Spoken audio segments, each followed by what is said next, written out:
C'est dans un chapiteau de la Cité de l'Union africaine refusant du monde que le président de la République s'est entretenu ce vendredi 17 mai 2024 avec 406 députés nationaux qui constituent la majorité parlementaire à l'Assemblée nationale ainsi qu'une quarantaine des chefs des regroupements politiques de l'Union sacrée de la nation.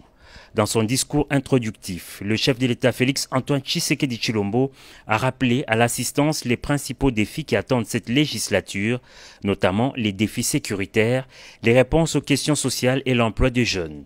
Sur l'exercice parlementaire, le garant de la nation a fustigé les antivaleurs constatées au cours des précédentes législatures. S'en est suivi peu après une séance d'échange direct avec les membres de l'Union sacrée sous la modération de son secrétaire permanent.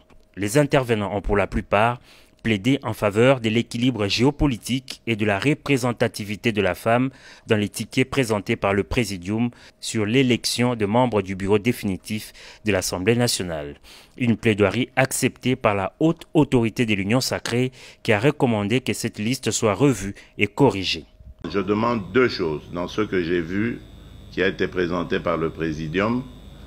Je n'ai pas été satisfait, d'abord, par rapport à la représentation des femmes, il n'y en avait qu'une, et deux, aussi par la non-représentation de quelqu'un qui pouvait symboliser la grande province orientale.